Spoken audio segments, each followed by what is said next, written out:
Em uma estrada deserta no norte de New Hampshire, um casal tem um contato imediato com algo que não é deste mundo. Beth e Barney Hill acreditam estar sendo seguidos pelo que parece ser uma estrela móvel. Param o carro e veem uma nave em forma de disco. Às 22 horas e 15 minutos, tudo fica preto. Os Hill acreditam que nesse momento foram abduzidos. O caso Beth e Barney Hill abriu uma nova esfera de interesses em abduções alienígenas. Já vi vários OVNIs. Já fui examinado. Por que alguém de uma cidade pequena falaria de sua abdução a menos que realmente acreditasse ter acontecido com ele? As pessoas foram levadas a bordo pelos extraterrestres. Essa mancha tem relação com a abdução.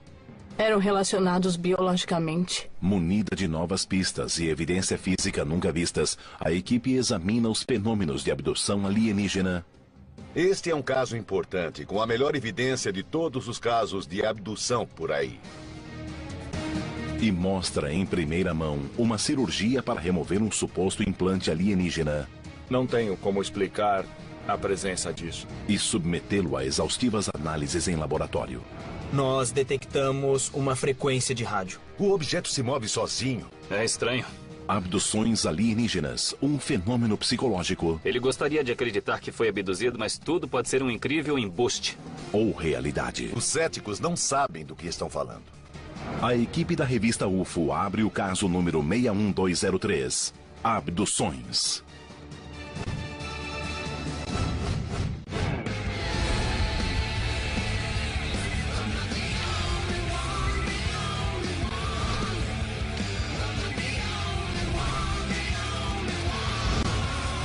Caçadores de OVNIs. Sede da equipe. Por que as pessoas pensam nesta imagem sempre que ouvem a palavra alienígena? Os olhos grandes, a cabeça grande. Como sabemos a verdadeira aparência dos alienígenas? Essa é a idealização da imagem de que Beth e Barney Hill falaram quando a desenharam pela primeira vez após sua abdução em 1961 em New Hampshire. Assim começou a bola de neve nos Estados Unidos. Analisando os anos 50, a era de ouro do contato com OVNIs, todos se julgavam contatados. Mas no caso Beth e Barney Hill, os contatados se tornaram abduzidos. 19 de setembro de 1961. Beth e Barney Hill estão voltando das férias no Canadá, dirigindo pela Rota 3, perto de Franconia North, New Hampshire. Continuei guiando. Por volta de meia-noite, uma estrela anormalmente brilhante chama sua atenção.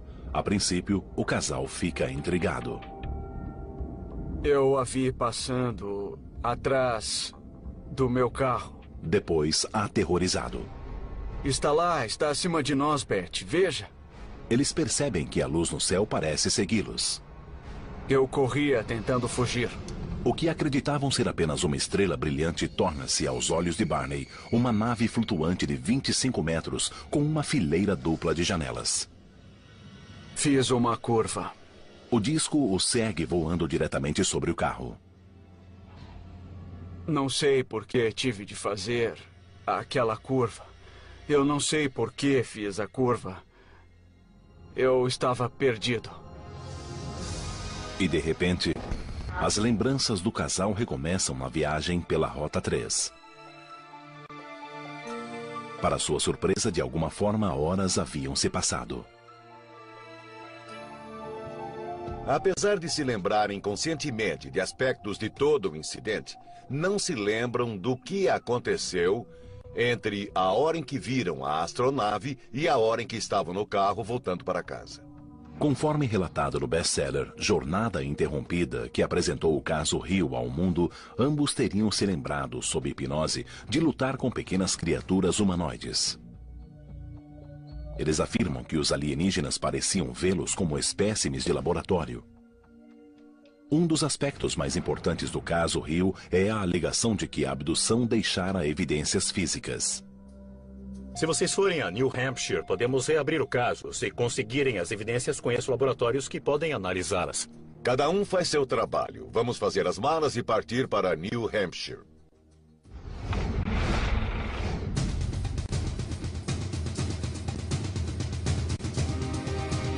A equipe está no norte de New Hampshire para traçar a rota seguida pelos Hill naquela noite.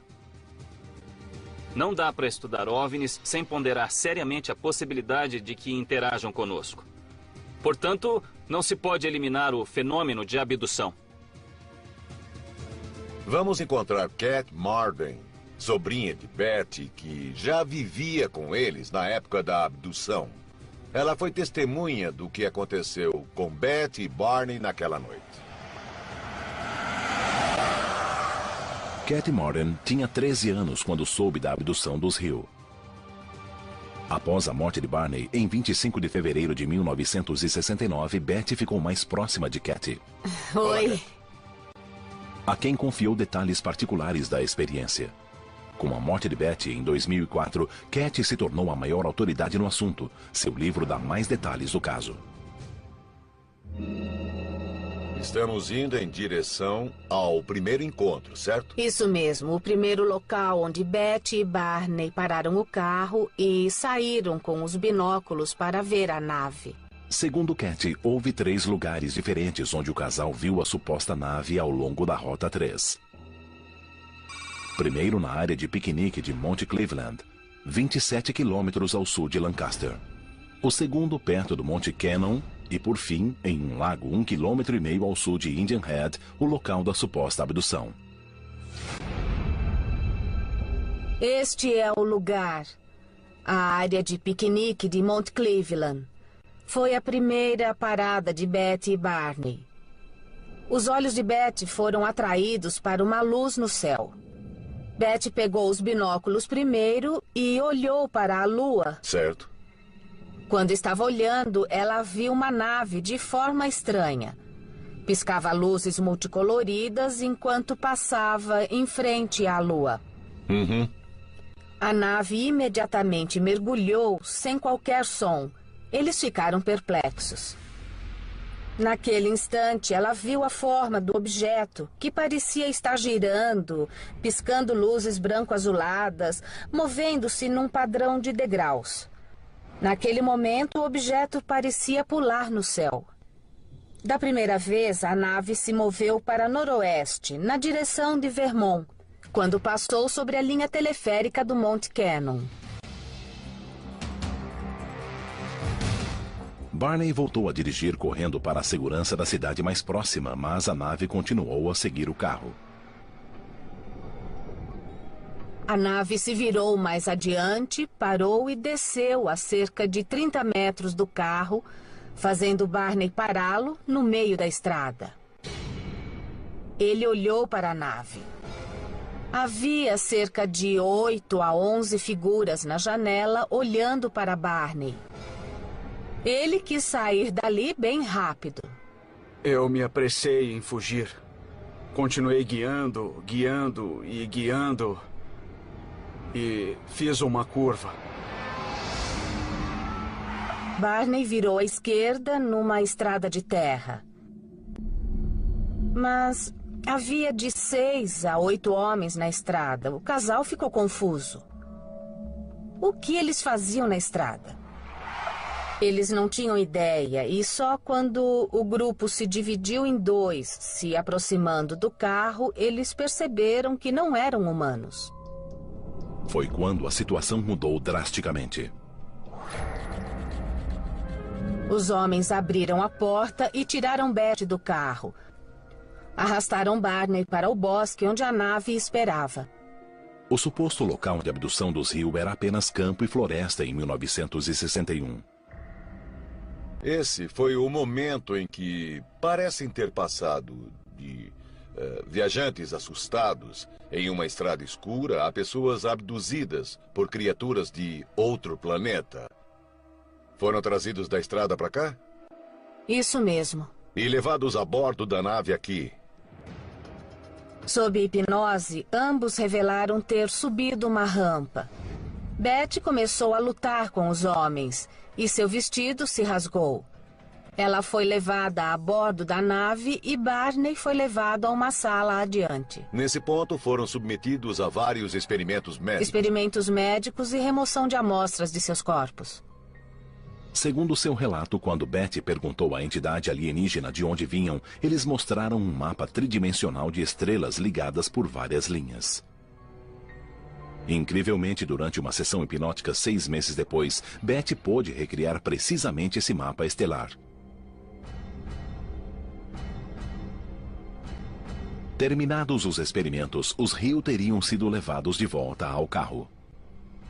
Barney foi levado por uma trilha até o carro. Betty foi escoltada pelo líder até o veículo e observou a nave partir. Eu não imaginava de quanto eles se lembravam sem a ajuda de psiquiatras, regressão ou hipnose.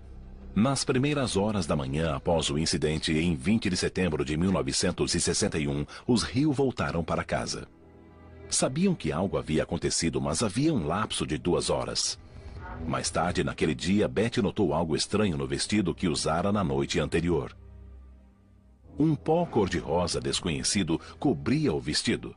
Mesmo sem se lembrar da abdução, nem de qualquer contato com o pó rosado, algo a compeliu a pendurar o vestido no armário sem lavá-lo. Ninguém se deu ao trabalho de examinar nenhuma das evidências em 1961. Ninguém viu o vestido de Betty naquele ano, um vestido rasgado no zíper. Este caso, ao contrário de quase todas as outras abduções, tem evidências físicas que nós podemos examinar. A análise do misterioso pó rosado que cobria o vestido de Betty provaria de forma conclusiva a abdução por uma nave alienígena?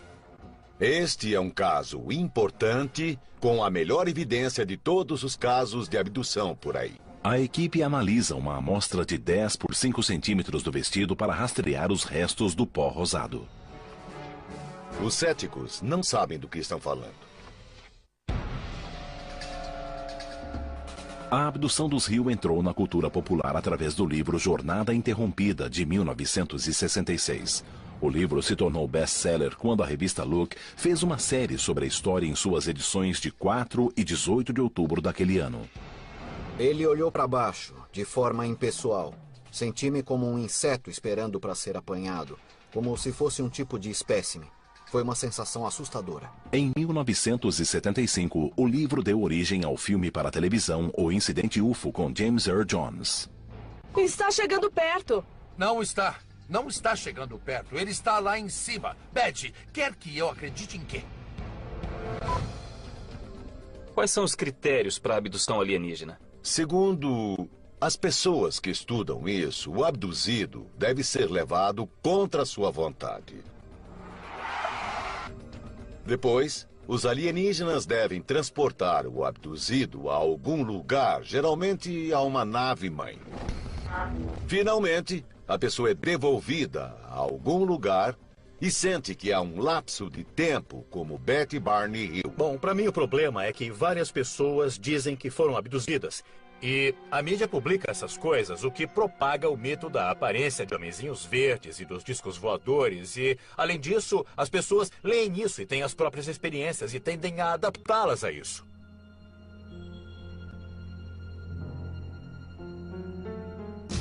Apesar das dezenas e milhares de relatos de abduções por OVNIs, a grande maioria dos casos é descartada como falsa. Mas o caso de Betty Barney Hill continua um mistério até hoje. Segundo a equipe, há algo muito diferente nesse caso. As evidências físicas deixadas.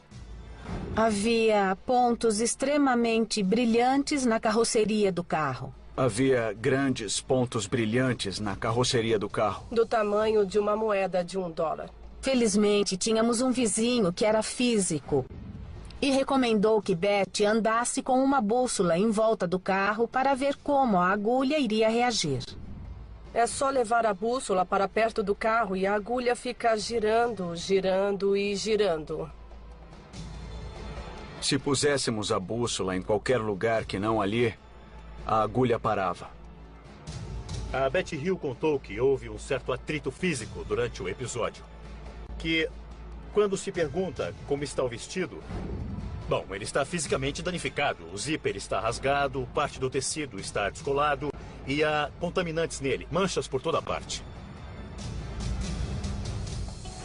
Se os extraterrestres deixaram algo no tecido, isso ainda apareceria? Isso já faz 40 anos, então com certeza haverá uma certa deterioração ou decomposição de qualquer amostra que esteja por lá. A substância envolvida é um tipo de pó rosado no vestido que a Beth estava usando. O que é que poderia ser? Será que uma substância secretada pelo alienígena ou alguma coisa que estava na nave onde a Beth encostou? Pode ser proteínas ou até enzimas. Como saberia se é algo extraterrestre? Procurando anomalias. A sobrinha de Beth Hill concordou em dar 2 amostras do vestido para a equipe testar. Uma amostra de controle e uma contaminada. O Dr. Ted Actworth traz o vestido para Phyllis Buttinger, uma analista química altamente respeitada com décadas de experiência na British Petroleum. Ela analisa o vestido em busca de traços do misterioso pó e de outras anomalias no tecido. O que nós temos aqui? Esse aqui é um pedaço da manga esquerda do vestido de Beth. Esse é o controle que mantém a cor original do vestido. A hipótese é de que a mancha tem alguma coisa a ver com o evento da abdução? Sim. O material do vestido foi manchado. Há muito pouco deste material na amostra de controle. Isto me diz que o que houver aí veio de uma fonte externa e absolutamente não veio de Beth. Então pode existir um material residual ou... Pode ser. Primeiro ela examinou sob um microscópio para poder ter uma visão aumentada. Você verá que, comparado ao controle, a amostra manchada tem uma trama menos ordenada e há mais espaço entre as fibras. Pois é o que eu estou vendo. Estou vendo que o maior espaço está entre as fibras da amostra contaminada. Se olhar com atenção, foi perturbada. Pela análise microscópica, Phyllis detectou áreas incomuns de distensão e perturbação no tecido do vestido de Beth. O tecido está mecanicamente deslocado em comparação à amostra de controle. Tudo que eu vejo é consistente com a explicação de uma luta física entre a usuária do vestido e uma outra pessoa. Isso poderia ser uma prova da alegação de Beth Hill de que lutou com os supostos abdutores na tentativa de fugir? Vamos passar agora para a análise espectroscópica. Parece muito interessante também. O infravermelho é uma técnica muito poderosa. É usado para identificar a estrutura molecular. O espectro infravermelho de cada molécula é único. Na análise espectrográfica, um raio de luz infravermelha passa por cada molécula e produz um comprimento de onda único que age como uma impressão digital química. Para obter uma identificação precisa dos contaminantes do vestido, Phyllis extrai um pouco do resíduo desconhecido da amostra. Esses são os resultados. O que isso faz é realçar as faixas. Parece que há pelo menos 2 tipos de contaminantes no tecido. Um material que tem proteína na base e outro que é um material gorduroso. Ambos são muito comuns, acha-se em toda parte. Então, descobrimos que o vestido está contaminado e que os contaminantes são muito comuns. Nós temos uma ideia melhor de qual era o contaminante do tecido? Não sei dizer se são humanos ou não, mas provavelmente são biologicamente relacionados. A evidência física é consistente com a história, mas não diz se alguma coisa ou alguém era alienígena, humano ou outra coisa. Então, é uma evidência inconclusiva. Mas há uma reviravolta final no caso Beth e Barney Hill que até hoje permanece inexplicada. E o mapa estelar que Beth desenhou? No processo de regressão, ela desenhou um mapa estelar de onde os alienígenas da nave disseram ter vindo. Na verdade, ele mostrou um diagrama. Marjorie Fish, 8 anos depois, pôde mostrar que há estrelas no sistema Zeta Reticuli, um sistema estelar duplo que Beth disse existirem. O Zeta Reticuli é um sistema estelar centralizado em 2 estrelas principais, a cerca de 39 anos-luz da Terra. Os astrônomos só mapearam esse sistema em 1972. Apesar de o mapa de Beth combinar muito com um aglomerado estelar recém-mapeado, o diagrama dela mostra 3 estrelas a mais. O mapa não combinava. Mas em 1972, quando tínhamos tecnologia para ver aquele setor do espaço, o que descobrimos? As exatas 3 estrelas que Beth Hill disse existirem. Aí a combinação foi exata. É mesmo? Como Betty Hill poderia ter identificado o local exato do sistema estelar e a configuração exata dessas estrelas? Ela identificou, desenhou e diagramou antes de termos a tecnologia. Desde que Betty Hill relatou ser abduzida e submetida a um exame médico invasivo, milhares de pessoas relataram passar pela mesma experiência. Mas uma nova guinada no fenômeno da abdução foi descoberta recentemente. Abduzidos do mundo todo começaram a descobrir aparelhos alienígenas implantados no corpo. Este pode ser o vídeo real de um implante alienígena dentro de um corpo humano. O objeto se move sozinho? É estranho. Muito. Procedimentos médicos perturbadores e invasivos sempre foram associados aos relatos de abdução alienígena. Mas, recentemente, dezenas de abduzidos contaram algo mais. Eles disseram aos pesquisadores de OVNIs que suas lembranças de abdução foram seguidas da descoberta de objetos desconhecidos implantados em seus corpos. A equipe entrevista Tim Cullen, de Yuma, no Colorado. O Colorado é local de grande atividade de OVNIs, segundo os pesquisadores. Em 27 de agosto de 1995, 21 testemunhas em 13 lugares no centro do estado dizem ter visto um objeto enorme em forma de charuto fazendo manobras incríveis. Os avistamentos continuaram durante 48 horas e constituem uma das mais importantes visões coletivas da história americana recente. Uma testemunha filmou o objeto. Vamos entrar. Obrigado. Tim teve várias visões de OVNIs e descobriu um objeto estranho implantado em seu corpo.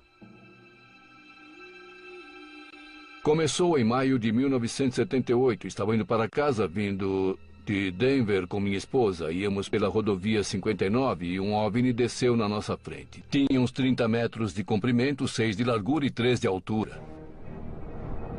Tim viu o objeto na rodovia 59 a 19 quilômetros de Yuma. A nave se moveu para este pasto, pousou mais ou menos aqui, nesta área. De repente, duas luzes se acenderam, uma bem acima da outra, bem próximas.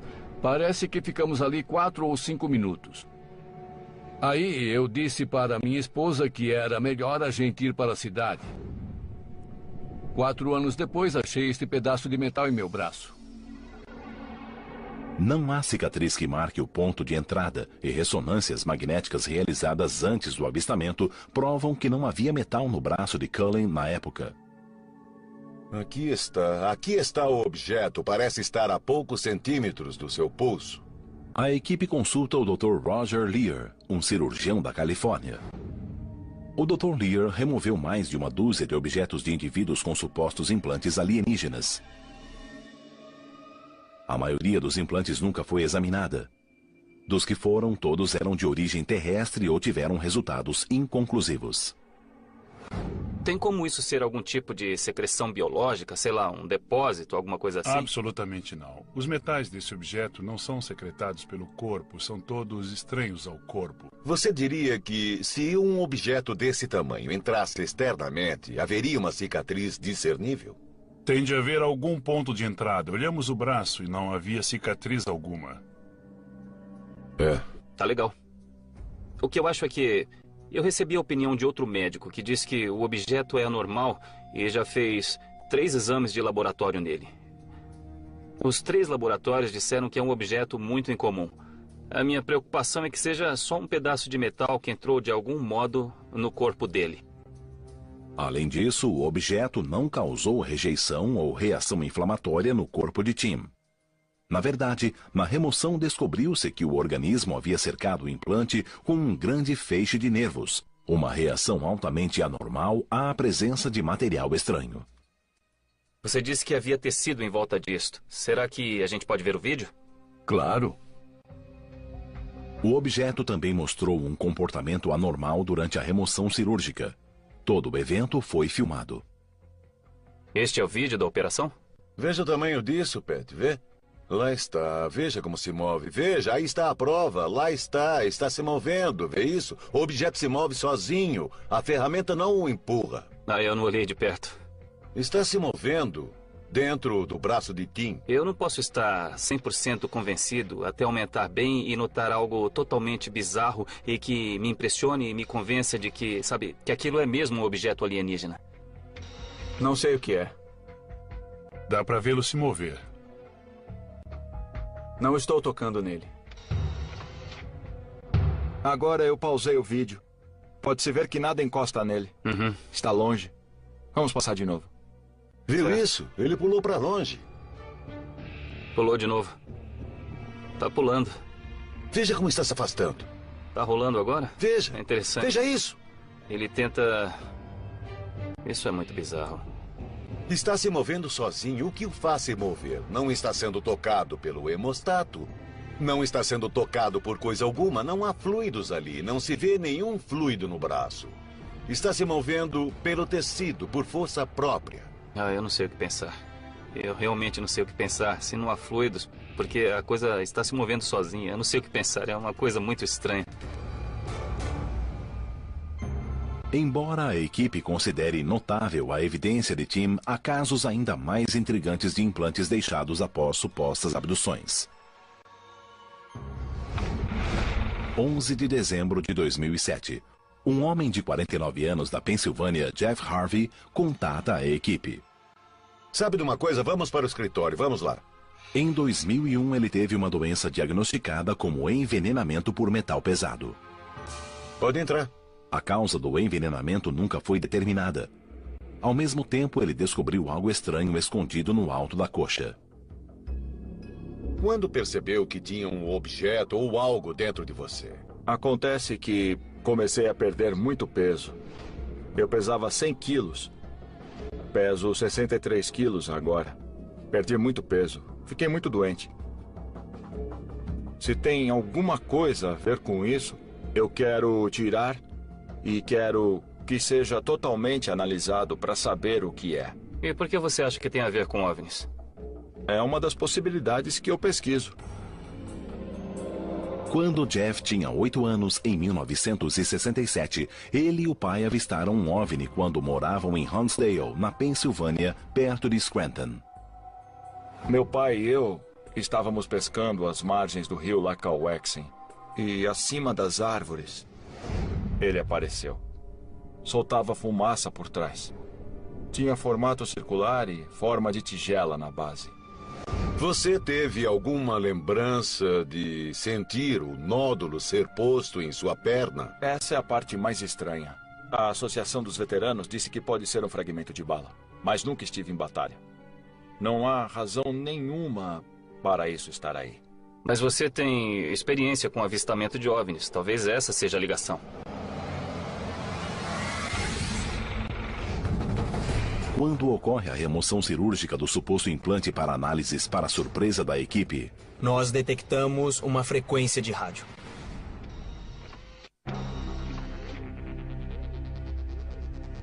A equipe leva Jeff ao consultório do Dr. Lear em Thousand Oaks, na Califórnia, para exames pré-cirúrgicos do suposto implante alienígena. Vamos procurar radioatividade, campos eletromagnéticos e coisas desse tipo. Vamos entrando. Vamos lá. Jeff Harvey notou um objeto magnético em sua perna há 4 anos. Quando notei, eu quis muito saber o que era aquilo. Falei com médicos na Associação dos Veteranos. Disseram, é um cisto sebáceo, não se preocupe, não é nada. Por algum motivo, um dia eu pensei, e se for de metal? Aí pus um ímã sobre ele e ele pulou para cima. Pensei, bom, não é cisto sebáceo, é magnético. Jeff, entre! Só após a remoção cirúrgica, a equipe poderá determinar cientificamente que objeto é e qual a sua origem.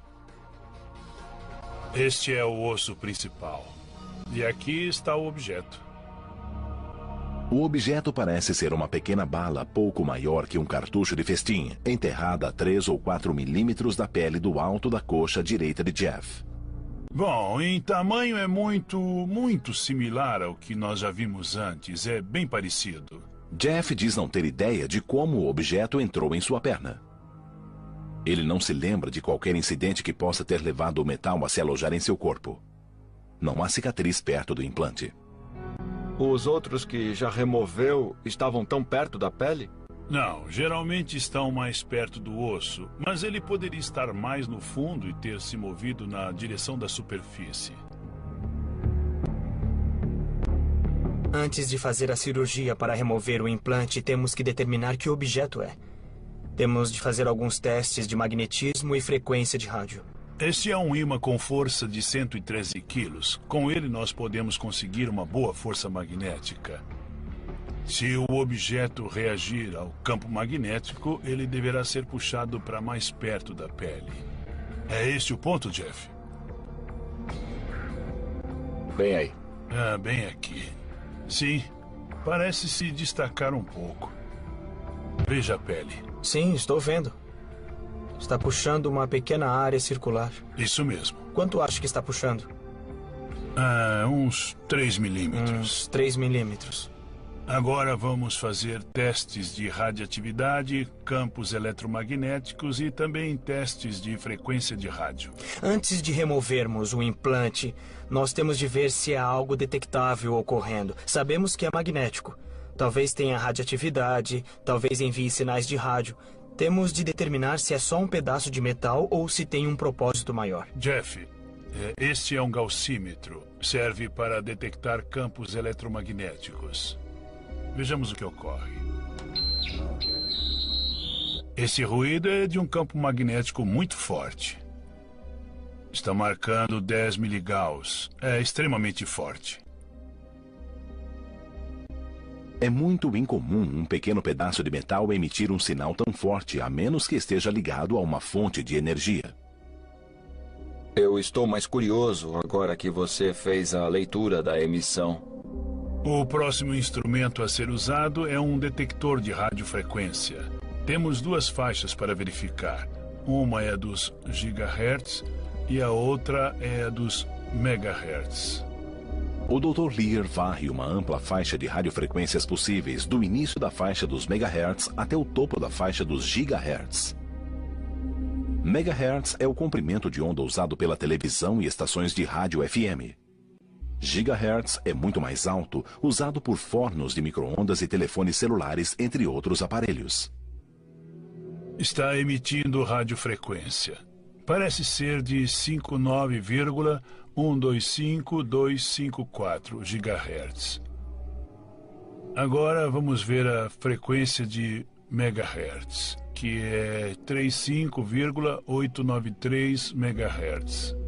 A leitura de megahertz caiu na faixa de VHF. A banda VHF é usada para comunicações de rádio por satélite e terrestre, tanto pelo governo quanto pelos consumidores. Bem, eu já descobri alguma coisa hoje. Agora vamos esperar até amanhã para ver o resultado. A evidência que pudemos examinar foi muito interessante, na verdade. Tivemos uma leitura de 10 miligauss e também uma radiofrequência de 35 MHz e 59 GHz. 35 MHz é VHF, isso é rádio FM ou televisão. Há uma chance de ter captado a radiação de fundo em torno dele, mas agora a outra é 59 GHz. 59 GHz. Então, essa é uma frequência extremamente alta. É a radiofrequência que os astrônomos usam para detectar emissões vindas do espaço exterior. Por que um objeto sob a pele de alguém geraria tal tipo de frequência? Primeiro, a coisa envia um sinal numa frequência que viaja muito longe. E também é um tipo de sinal de rastreamento. Essas leituras são particularmente poderosas em magnitude, então podem ser parte do ambiente no espaço onde foi feita a medição. Agora, basicamente, isso é inconclusivo, enquanto não removermos o implante para fazer mais testes.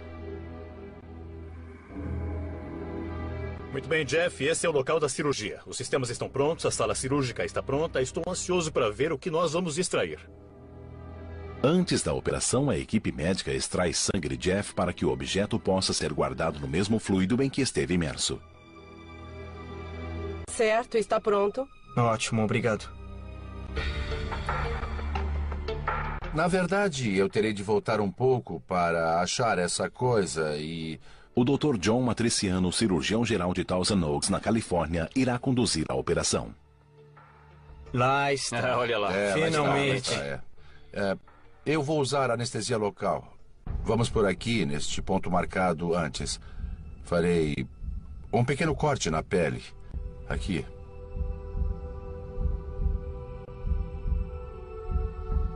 Eu não consigo senti-lo. Vou confiar no raio-x. Vamos voltar um pouco. Acho que começamos a ver alguma coisa aqui. Né? Parece haver um ponto preto aí. Eu vou me certificar que estamos no mesmo ponto. Parece que pegou. Pegá-lo se puder. Parece que achamos. Está pegando com força? Tente não danificar, hein? Está escorregando. Eu peguei, tá vendo? Sim, é sólido, com certeza. O Dr. Matriciano fica surpreso de ver que o tecido de Jeff havia aderido ao objeto. Parece que o objeto foi encapsulado em material orgânico que foi anexado ao corpo do Jeff. Foi preciso puxar um pouco para poder retirar. Aí está. Peguei. Segura um instante. Aqui está.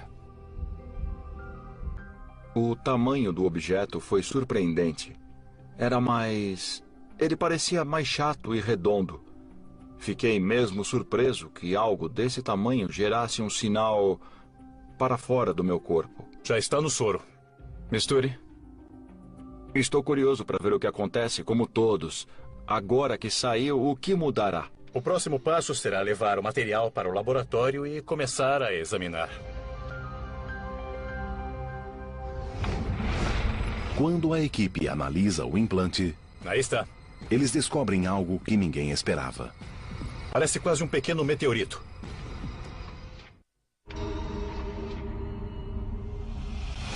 Obrigado, Roger. Após remover com sucesso um suposto implante alienígena da perna de Jeff Harvey, a equipe realiza testes para determinar se ele ainda emite radiofrequências incomuns como antes. Me fale um pouco sobre o teste de radiofrequência.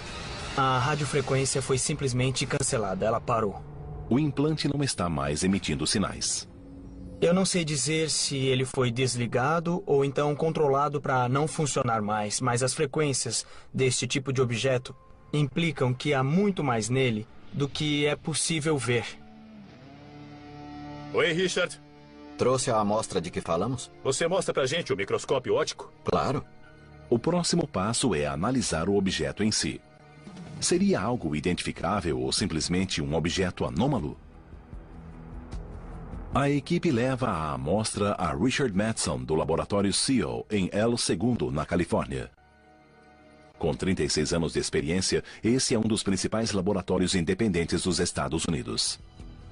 Para fazer uma abordagem científica, temos de ver realmente o que é isto, submetê-lo a testes metalúrgicos e biológicos e observar atentamente para ver se temos alguma coisa. A amostra é muito pequena, deve ter pelo menos 2 milímetros de largura. O que é que vocês estão procurando no momento? A geometria, a forma, a cor, aspectos de textura da superfície são um bom ponto para começar. Parece ter uma forma irregular, parece ter uma cor preta e marrom. Parece até ser um pequeno meteorito. Há linhas de fratura ou... Não? Não parece ter sido feito pelo homem ou fabricado. Sob o microscópio óptico, que amplia 40 vezes, nós temos uma ideia melhor de como ele é.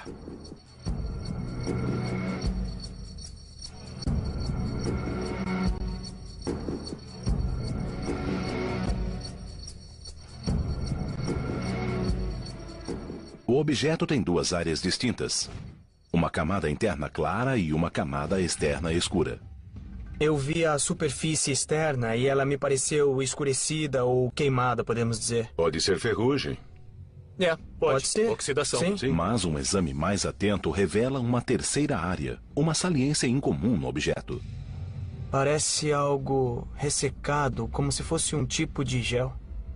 Chamamos de barbatana. Parece uma barbatana saindo pela lateral. Estou curioso para saber do que ela é feita.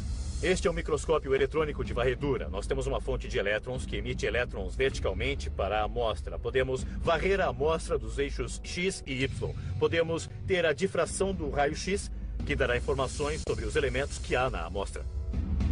É um belo equipamento. É sim. Aí está. Podemos tirar um raio-X do material desta barbatana? Claro. Nós vemos aqui que não é um material que se projeta da amostra. Na verdade, é alguma coisa que está presa a ela. O espectro é de material orgânico. Então, por algum motivo, temos um pedaço do corpo humano que se prendeu à superfície exterior da amostra. Isso é muito interessante porque o corpo humano tem dois tipos de reação a um objeto estranho. No caso mais extremo, ele seria envolvido em pus e transportado para fora. No segundo caso, seria envolvido e ocorreria uma pequena reação inflamatória. Mas aqui, parece que algum material no corpo humano realmente se prendeu à amostra, o que não me parece nenhum dos casos que o Dr. Lair tenha descrito. Geralmente ele seria rejeitado pelo corpo, mas isso não aconteceu. Ele se prendeu. Muito interessante. Para você, parece que está preso a essa amostra de forma incomum? Para mim, não. A equipe continua a analisar o objeto em busca de anomalias. Dá para ter uma boa ideia de quais são os elementos nessa borda. Vejo ferro, oxigênio e tem carbono? Enxofre. Como pode ver, o pico mais alto é carbono. O carbono e o oxigênio que nós achamos que fossem os contaminantes. Todos eles poderiam ser encontrados em fluidos corporais, por exemplo. Mas se tirarmos isso, ainda terá sobrado o ferro. O ferro. Ele parece ser feito de ferro. Agora estamos vendo uma terceira área da amostra, não é isso? Certo. Onde achamos ter coloração preta. E aí estão os picos. Uau! O resultado é semelhante. O fósforo, há muito mais fósforo nesta área. Por enquanto eu não encontrei nada que seja incomum demais. Basicamente, nós temos uma peça pequena de 1 a 2 milímetros de diâmetro que é feita de ferro. Na verdade, é fisicamente possível que um objeto estranho migre dentro do corpo e surja em pontos distantes de onde entrou, às vezes anos depois. Meu trabalho como cientista é olhar para esses dados e ver se não há algo em comum. E, neste caso, ainda não há algo que nos surpreenda. Meu trabalho é estragar a festa deles. Eu lamento muito, mas tenho que fazer isso de novo. Ted acredita que o implante seja uma pelota de ferro e que seu surgimento seja uma ocorrência natural. Poderíamos debater este caso a noite toda ou até para sempre, se quiséssemos. Mas o fato é que houve um evento traumático na vida dele. No laboratório, nós fizemos exames e descobrimos que, ao menos um teste foi muito estranho. Estão vendo ali? Havia tecido humano, proteína crescendo de dentro de uma fratura do objeto. Eu estava muito animado por ter a oportunidade de remover cirurgicamente o que pensávamos ser um tipo de objeto estranho ou um implante alienígena. E, pelo que eu posso dizer agora, após os testes científicos com ele, parece ser apenas um fragmento de ferro oxidado. E o tecido crescendo a partir do metal? Não temos essa tecnologia na Terra. Digo que está além de nossa tecnologia e que possivelmente é alienígena. Pegamos nossa tecnologia e aplicamos à ufologia. Raramente isso é feito neste campo. Um cético sempre dirá que não provamos a existência dos OVNIs, como se tivéssemos de exibir um OVNI sobre a mesa para ser verdade. Por outro lado, o ufólogo dirá que não se refutou o OVNI. Mostre-me algo que diga que isso é outra coisa e não um OVNI. Sabe de uma coisa? Não achamos nada que negue uma presença extraterrestre nos afetando no planeta Terra, interferindo em nossa vida ou viajando pelo espaço. O que começou em uma estrada deserta em New Hampshire em 1961 com um casal supostamente perseguido e abduzido por alienígenas continua até hoje. Centenas de novas histórias de abdução alienígena são relatadas todos os anos, mas a descrição completa do que acontece durante as abduções pode jamais ser conhecida. Estamos mesmo sendo observados por seres de outro mundo? É possível que outros seres deixem evidências de sua visita a nosso planeta? Ou as histórias perturbadoras não vêm da escuridão do espaço, mas dos cantos obscuros de nossa própria imaginação?